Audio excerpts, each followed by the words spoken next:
Everyone, आज की इस वीडियो में हम 9th क्लास के सिविक्स बुक के 3rd चैप्टर के नेक्स्ट टॉपिक को पढ़ने वाले हैं, जिसका नाम है is it good to have political competition. क्या राजनीतिक प्रतियोगिता अच्छी चीज़ है? क्या राजनीतिक मुकाबला अच्छा है? जैसा कि हम जानते हैं कि राजनीतिक चुनाव में विभिन्न दल के नेता सम्मिलित होते हैं, विभिन्न दल सम्मिलित होते हैं और वो लगातार एक दूसरे की आलोचना भी करते हैं। वो उन कार्यों का वर्णन जनता के समक्ष नकारात्मक रूप से करते हैं ताकि वो जनता को अपने तरफ आकर्षित कर सकें। तो हम जानते हैं कि राजनीतिक मुकाबला कहीं ना कहीं उन सभी कार्यों के नकारात्मक उद्देश्य को जनता के सामने ला देता है, लेकिन हम ये भी जानते हैं कि काम सकारात्मक हो या नकारात्मक, दोनों ही अवस्था में विपक्ष दल के लोग उस कार्य का नकारात्मक वर्णन ही जनता के समक्ष करते हैं। अगर काम सही है फिर भी वो हमेशा गलत ही बताते हैं और गलत को तो गलत बताते ही हैं और साथ ही साथ जनता को बरगला कर अपने पक्ष में वोट डलवाने का भरसक प्रयास करते हैं। तो ये जो चुनावी मुकाबला है ये अच्छा है या नहीं है? तो जैसा कि हम जानते हैं किसी भी सिक्के का दो रूप होता है। A coin has two phases, जिसमें हम देखते हैं कि एक फेज जिसको सकारात्मक यानी कि मेरिट कहते हैं और दूसरा फेज जिसे नकारात्मक यानी कि उसका डीमेरिट कहते हैं। तो कुल मिला के इस मुकाबला का सकारात्मक यानी कि मेरिट भी है और डीमेरिट्स भी हैं। तो इस वीडियो में हम उन दोनों ही बातों पर डिस्कशन करते हुए उसे अच्छे से समझेंगे। Elections are thus all about political competition. Thus the competition takes various form. The most obvious form is the competition among political parties at the constituencies level. It takes the form of competition among several candidates. If there is no competition, elections will become pointless. जैसा कि हम जानते हैं कि चुनाव का मतलब ही होता है राजनीतिक मुकाबला और यह मुकाबला अलग अलग रूप से हो सकता है। हम जानते हैं कि अलग अलग कंस्टिट्यूएंसी यानी कि क्षेत्र में जो अलग अलग दल के नेता उपस्थित होते हैं, इनके बीच आपसी प्रतियोगिता चलता रहता है और इस प्रतियोगिता का बहुत फ़ायदा भी नज़र आता है। अब ज़रा बारीकी से सोचें।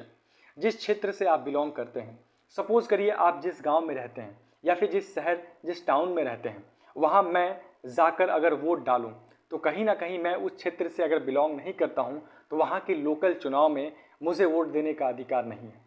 अब इस बात का पता कैसे चलेगा?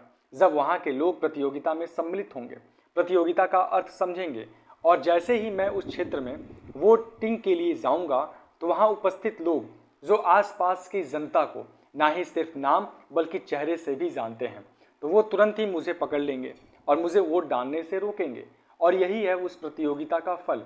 अगर ऐसा ना हो तो किसी भी दल के नेता दूसरे क्षेत्र से लोगों को बुलाकर अपने पक्ष में वोट डलवाकर और अपने आप को विजयी बना सकते हैं। साथ ही साथ वो बहुत सारे डर्टी ट्रिक्स को फॉलो कर सकते हैं। ये पहला उदाहरण जो कि मैंने निम्न स्तर से लिया।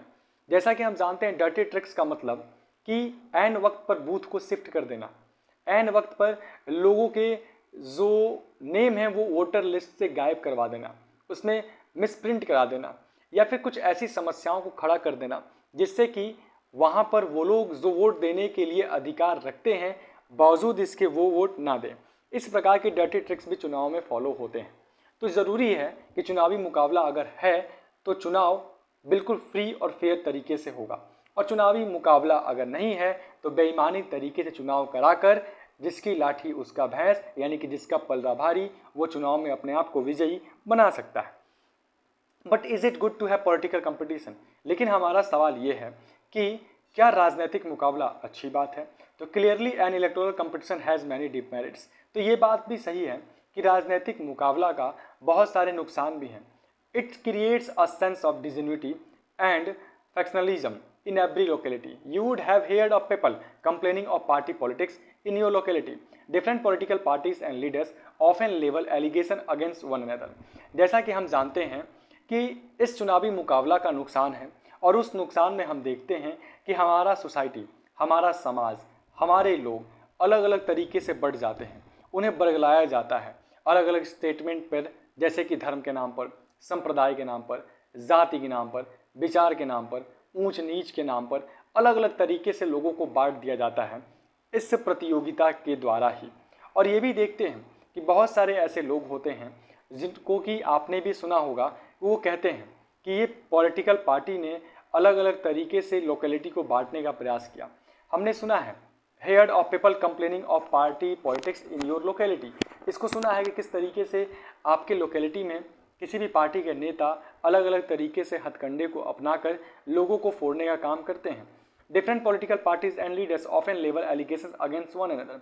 हमने ये भी सुना है कि अलग अलग दल के नेता अपने विपक्ष में खड़े हुए नेता के ऊपर अलग अलग प्रकार के बहुत सारे आरोप लगाते हैं।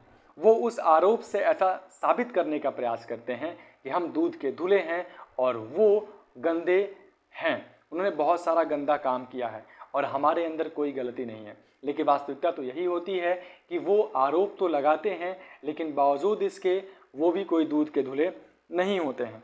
तो हमने सुना है कि कैसे पॉलिटिकल पार्टी और विभिन्न दलों के लोग और नेता अक्सर एक दूसरे के खिलाफ आरोप लगाते रहते हैं। और ये आरोप लगाने का कारण क्या है, इसका उद्देश्य क्या है? तो इसके कारण मैं बताऊं तो कारण ये है कि वो अपने आप को और अपनी जनता को अपने तरफ आकर्षित कर सकें। और इसका उद्देश्य भी यही होता है कि उनके ऊपर अलग अलग प्रकार के आरोप लगाकर उनके व्यक्तित्व को नकारात्मक रूप से दिखाकर जनता को हम उनके प्रति उग्र साबित कर दें, जनता के मन में उनके प्रति खटास ला दें, जनता के मन में उनके प्रति गलत धारणा को बैठा दें और उन्हीं जनता को अपने प्रति सम्मान और अपने प्रति आकर्षित भी कर दें। ऐसा वो चाहते हैं। Parties and candidates often use dirty tricks to win election. सभी दल और जो भी उसमें कैंडिडेट्स होते हैं, जो भी उसमें उम्मीदवार होते हैं, वो अपने चुनाव को जीतने के लिए बहुत सारे गलत ट्रिक्स को फॉलो करते हैं। हम जानते हैं ये पार्टियां और उम्मीदवार चुनाव जीतने के लिए तरह तरह के गलत हथकंडे अपनाते रहते हैं। अब इन हथकंडे में क्या आता है, तो किसी भी नेता के ऊपर जो कि अच्छा काम करने के बावजूद भी उसके ऊपर तमाम अलग अलग प्रकार के आरोप लगाना, उसके कार्यों का गलत तरीके से वर्णन करना, जनता को जाति धर्म संप्रदाय और ऊंच नीच के नाम पर फोड़ देना, ये सभी क्या है, डर्टी ट्रिक्स ही तो हैं। Some people say that this pressure to win electoral fight does not allow sensible long term policies to be formulate. हाँ, ये बात भी सही है कि कुछ लोगों का कहना है कि चुनावी दौर जीतने का यह दबाव सही किस्म का नहीं है, इससे राजनीति को पनपने में उतना सकारात्मक या फिर उतने सपोर्ट नहीं मिल पाते हैं। अर्थात कि अगर आप इन इलेक्टोरल फाइट्स को अलग अलग प्रकार के डर्टी ट्रिक्स फॉलो करके जीत भी जाते हैं तो वो आगे जाकर जनता के लिए अच्छा साबित नहीं होता है। Some good people who may wish to serve the country do not enter this arena. अब यहाँ पर वो लोग जो कि अच्छे हैं, विचार के अच्छे हैं, जो चाहते हैं कि हमारे देश की वृद्धि हो, जो चाहते हैं कि हमारे देश में शांतिपूर्ण व्यवस्था हो, जो चाहते हैं कि हमारे यहाँ का लोकतंत्र भविष्य में भी बरकरार रहे।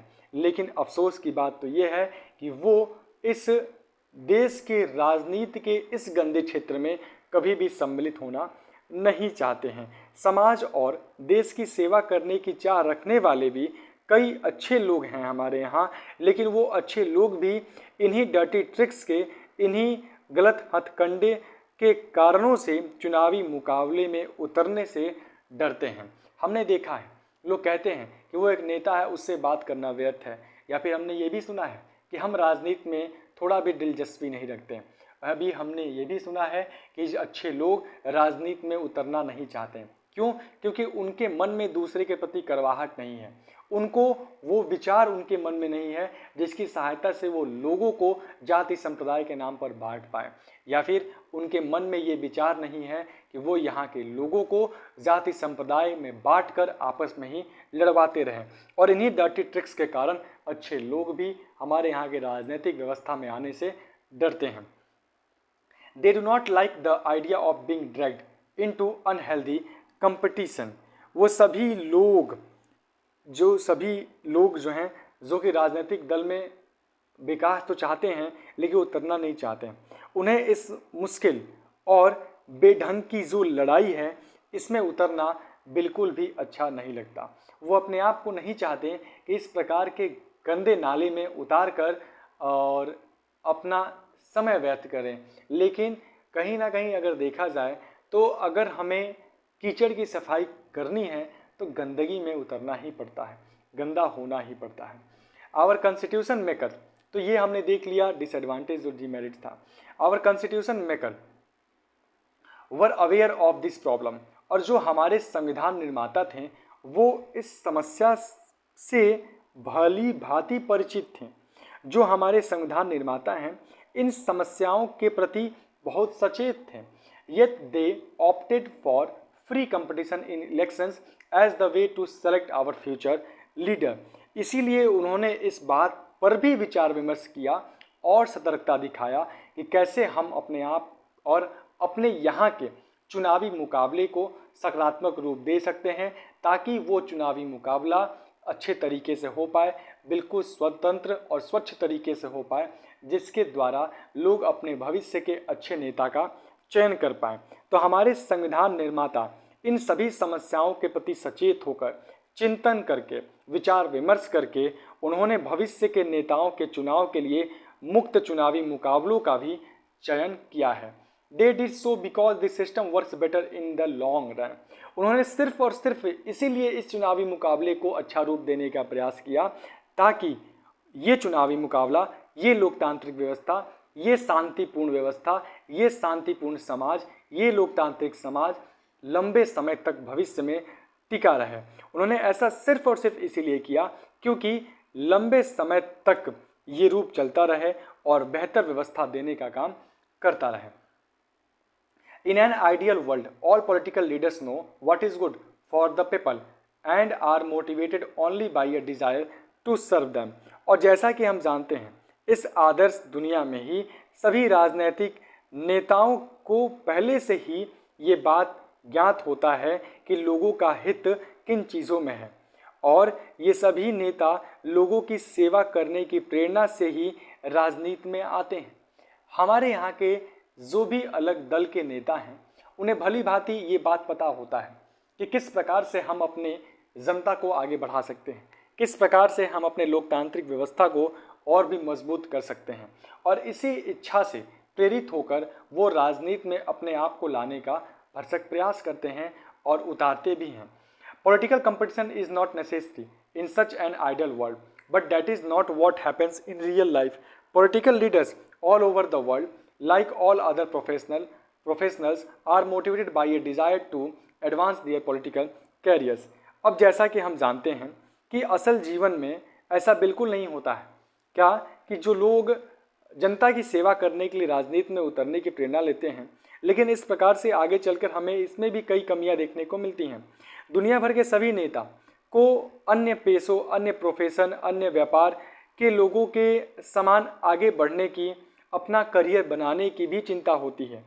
वे सत्ता में बना रहना चाहते हैं या अपने लिए बड़ी से बड़ी कुर्सी और ज़्यादा से ज़्यादा अधिकार भी पाना चाहते हैं, लेकिन ये बात भी तो सही है कि इसको छोड़कर वो अन्य कई क्षेत्र में भी आगे बढ़ सकते हैं, लेकिन वो इसको छोड़कर वो राजनीति में अपना जीवन बनाने का प्रयास करते हैं। They want to remain in power to get power and position for themselves. वो स्वयं से चाहते हैं कि वो सत्ता में बने रहें, वो स्वयं से चाहते हैं कि उनका पावर बना रहे ताकि वो इस पावर का यूज़ भी कर पाएँ। लेकिन कई दफ़ा हमें ये भी देखने को मिलता है कि कई पॉलिटिकल लीडर अपने पावर का वो मिसयूज़ भी करते हैं। They may wish to serve the people as well, but it's risky to depend entirely on their sense of duty. और ये बात भी सही है कि वो पीपल को सर्व करना चाहते हैं, लेकिन ये कहीं ना कहीं रिस्की है कि हम पूरे तरीके से उस ड्यूटी पर निर्भर हो जाएं, अर्थात कि उन्हें अलग अलग प्रोफेशन में करियर बनाने की चिंता होती है। वे सत्ता में बने रहना चाहते भी हैं, वे अपने लिए बड़ी से बड़ी कुर्सी और ज़्यादा से ज़्यादा अधिकार पाना भी चाहते हैं। संभव है कि उनके अंदर लोगों की सेवा करने की भावना भी हो, पर सिर्फ इस भावना के भरोसे चीज़ों को छोड़ना जोखिम का काम होता है हमारी जनता के लिए। ठीक है। Besides, even when they wish to serve the people, they may not know what is required to do so, or their desires may not match what the people really want. अगर उनके मन में इच्छा है कि लोगों के प्रति हमें ये काम करना है, ठीक है, लेकिन हमें पूर्ण रूप से उनके ऊपर निर्भर नहीं रहना चाहिए। सपोज करो उन्होंने एक नीति को इम्प्लीमेंट कराया, एक नीति को लागू कराया, और उनके सोच के अनुसार ये नीति काफ़ी अच्छा है, लेकिन जब वो इस नीति को लागू कराते हैं तो हो सकता है कि कई क्षेत्रों में उपस्थित जनता और वहाँ के नागरिक, वहाँ के निवासी, आवासीय ये नीति को अच्छा ना समझें और उनके लिए वो नीति अच्छा ना हो। तो कुल मिला के हम जानते हैं कि लोकतांत्रिक व्यवस्था में ऐसे निर्णय भी आते हैं जो कि सही नहीं होते हैं, लेकिन ये लोकतांत्रिक और शांतिपूर्ण ही व्यवस्था है जिसकी सहायता से हम अपने द्वारा लिए गए किसी भी निर्णय को वापस भी ले सकते हैं। तो ये कहाँ मिलता है? लोकतंत्र में। तो यहाँ पे हमने देखा कि किस तरीके से लोग काम करना चाहते हैं और वो नीति को लाते हैं, लेकिन उन्हें पता नहीं होता कि कौन सी नीति उनके जनता के लिए अच्छा है और अच्छा नहीं है। तो उनके अंदर लोगों की सेवा करने की भावना तो होती ही है, लेकिन उसी भावना के ऊपर हमें आश्रित हो जाना ये अच्छी बात नहीं है। यह भी संभव है कि उनके अंदर लोगों की मदद करने की भावना होती है, पर उन्हें यह मालूम नहीं होता कि वो कैसा काम करें जिससे कि वो अपने जनता को खुश रह पाएँ। या फिर यह भी हो सकता है कि उनके मन में जो विचार है उनके लोगों की ज़रूरत या स्थानीय परिस्थितियों से सही तरीके से मेल ना खाती हों। वो अपनी जनता की व्यवस्था को, अपनी जनता की समस्या का समाधान के लिए जो ट्रिक यूज़ करते हैं, जो नियम लगाते हैं, उनके नज़र में अच्छा हो सकता है, लेकिन कभी कभी ऐसा भी होता है कि जनता उसे पसंद ना करे। How do we deal with this real life situation? अब ये सवाल आता है कि ऐसी वास्तविक और ऐसे वास्तविकताओं का सामना हम कैसे कर सकते हैं। One way is to try and improve the knowledge and character of political leaders. एक तरीका है जिससे हम इन समस्याओं का सामना कर सकते हैं और समस्याओं का समाधान भी निकाल सकते हैं। चुनावी मुकाबला हमारे लिए बहुत ज़रूरी है ताकि उसी तरीके से हम राजनेताओं के ज्ञान, उनके चरित्र में बदलाव और सुधार लाने का प्रयास कर पाएँ और उसको समझ पाएँ। One way is to try and improve the knowledge and character of political leaders, बदलाव और सुधार लाने का है। और the other and more realistic way is to set up a system where political leaders are rewarded for serving the people and punished for not doing so. और दूसरा एक व्यवस्था है जिसके सहायता से हम इन समस्याओं का सामना निकाल सकते हैं कि ज़्यादा व्यवहारिक तरीका ये भी है कि हम ऐसी व्यवस्था बनाएं जिनमें लोगों की सेवा करने वाले राजनेताओं को सम्मान दें, और जब हमें लगता है कि उन्होंने सही तरीके से काम ना किया है तो उसे दंड भी दें। दंड का मतलब वहाँ जेल कराने और फांसी देने का नहीं है। दंड का मतलब उन्हें उनके पद से हटाने का है। दमसर पॉलिटिकल लीडर्स रिवॉर्ड, ठीक है। हु डिसाइड दिस रिवॉर्ड और पनिशमेंट? अब सवाल अगला ये बनता है कि कौन तय करेगा कि किसे हम सम्मान दें और किसे सजा दें। The simple answer is the people. This is what electoral competition does. Regular electoral competition provides incentives to political parties and leaders. They know that if they raise issues that people want to be raised, their popularity and chances of victory will increase in the next election. But if they fail to satisfy the voters with their work, they will not be able to win again. So if a political party is motivated only by desire to be in power, even then it will be forced to serve the people. अब जैसा कि हमारे यहाँ अगला सवाल ये बनता है कि हम यहाँ पे हमने देखा कि कौन सज़ा देगा और कौन उनको पुरस्कृत करेगा, कौन उन्हें सम्मान देगा। तो इस पुरस्कार या सम्मान और दंड का फैसला कौन करता है? तो इसका सीधा सा जवाब ये है कि पुरस्कार और दंड यानी कि उन्हें सम्मान और उन्हें उनके पद से हटाने का काम और कोई नहीं बल्कि जनता करती है, लोग करते हैं। चुनावी मुकाबला का यही अर्थ है क्या कि लोगों को मौका मिल पाए जिस मौके के सहायता से वो अपने अच्छे लीडर को फिर से बना पाएँ। यही उन नेताओं के लिए सम्मान होगा और हटा पाएँ ये उनके लिए सबसे बड़ी सज़ा होगी। तो नियमित चुनावी मुकाबले का लाभ हमें राजनीतिक दलों और नेताओं को मिलता है। वे जानते हैं कि अगर इस मुकाबले की सहायता से, ये मुकाबला ही है और इस मुकाबले से वो समझते हैं राजनीतिक दल के नेता कि अगर वे अच्छे काम नहीं करते हैं, अगर उन्होंने लोगों की इच्छा के अनुसार अपनी बातों को नहीं उठाया, जनता के मुद्दों पर सवाल नहीं पूछा, जनता के सवाल का जवाब नहीं दिया, और अगर वह ऐसा नहीं करते हैं तो उनकी लोकप्रियता नहीं बढ़ेगी, और नहीं बढ़ेगी तो उनकी जीत की संभावना नहीं होगी। और अगर वो जनता के द्वारा पूछे गए सवाल का जवाब देंगे, उनकी समस्याओं का समाधान निकालेंगे, तो जाहिर सी बात है कि जनता के बीच उनकी लोकप्रियता बढ़ेगा और वो फिर से एक भविष्य के अच्छे नेता के रूप में निखर के आएंगे और वो आने वाले चुनाव को भी जीतेंगे। ठीक है, अब जानते हैं हम कि लेकिन अगर वो अपने काम काज से अपने वोटर्स को संतुष्ट करने में अगर असफल हो जाते हैं तो जाहिर सी बात है वो चुनाव हार जाएंगे। यही फ़ायदा है मुकाबले का। जैसे मान लो कोई एक पार्टी है और उस पार्टी ने अच्छा काम नहीं किया, दूसरा पार्टी क्या करेगा, उसको क्रिटिसाइज़ करेगा, उसके सभी गलत चीज़ों के बारे में बताएगा, और जनता जो गलत बताने वाला होगा, जनता के मन में उसके प्रति लोकप्रियता बढ़ेगी और वो उसी की तरफ आकर्षित होकर वोट देंगे। और अगर आप अच्छा काम करते हो, अगर आप जनता को अपने पक्ष में रखते हो, उनके प्रति लोकप्रिय रहते हो, तो लाख क्रिटिसाइज करने वाले दल आएंगे, करोड़ों नेता आपकी आलोचना करेंगे, लेकिन जनता जो जिसके मन में आपके प्रति लोकप्रियता है वो आपके तरफ ही आकर्षित होकर आपको ही भविष्य का नेता चुनेंगे।